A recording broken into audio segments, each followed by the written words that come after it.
আরেকজন ব্যক্তির নাম আমি উল্লেখ করব, ঢাকা বিশ্ববিদ্যালয়ের ফার্সি বিভাগের আরেকজন প্রশাসনিক কর্মকর্তা ইব্রাহিম খলিল এবং ডক্টর মুমিত আল রশিদ। এরা দুজন এই অনুষ্ঠানটি সফল করার জন্য যা করেছেন, আমি একদম সত্যি সত্যি তাদের এই আচরণে মুগ্ধ হয়েছি এবং কৃতজ্ঞতা প্রকাশ করছি যে অনন্য সাহিত্য সংস্কৃতি সংসদের উদ্যোগের আজকের এই আয়োজন, কিন্তু এটার পেছনে মুমিত আল রশিদ যে পরিমাণ কাজ করেছেন, ডক্টর সবুল যে পরিমাণ কাজ করেছেন, আমার শ্যালক ডক্টর তারিক সিরাজি যে পরিমাণ কাজ করেছেন, তার সিকি পরিমাণও আমি করি নাই। هرگز نمیرد آن که دلش زنده شد به عشق سمت است بر جدید عالم دوام ما।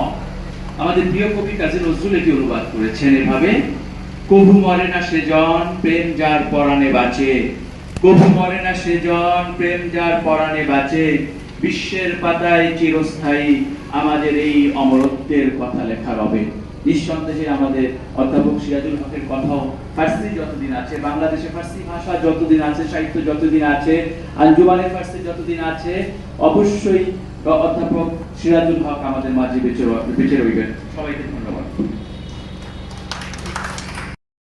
তাদের কর্মযজ্ঞ, তাদের এই জীবনের জীবনচিত্র, জীবনাচরণ, জীবন আদর্শ যেন এই প্রতিষ্ঠানগুলো, এই আজকের আয়োজকরা যেন বারবার আমাদের মাঝে ফিরিয়ে আনে, আমাদের হুঁশ ফিরিয়ে দেয় যে আমরা তো মানুষ, আমাদেরকে মানুষ হতে হবে।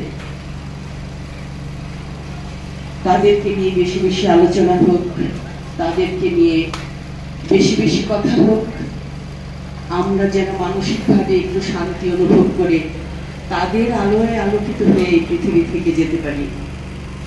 যখন আমাদের এক স্যার গাইছিলেন, মসজিদের এই পাশে আমার কবর দিয়ে ভাই, আমি সালাউদ্দিন স্যারের কণ্ঠে অসংখ্য অসংখ্য রাত জেগে জেগে শুনেছি, কেঁদেছি। যদিও নজরুলের প্রতি আমার আজকে আলোচনা হচ্ছে অধ্যাপক সিরাজুল হক, তার মতামত, তার আদর্শ, তার কাজ আমাদের সমাজে যত বেশি ছড়িয়ে যাবে, আমরা তত বেশি সমৃদ্ধ হব, একটি উন্নত সৎ জাতি হিসেবে প্রতিষ্ঠিত হব। সবাইকে ধন্যবাদ, আপনারা ভালো থাকবেন।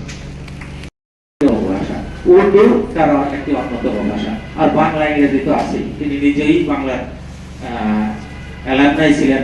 এখানে আনিসুজ্জামান স্যার অলরেডি বলেছেন যে একজন মেধাবী স্টুডেন্ট, আমরা জানতাম, আমি নিজে শহীদুল্লাহ হলে থাকতাম, কিন্তু আমার একটা জানা ছিল যে মেধাবী স্টুডেন্ট যারা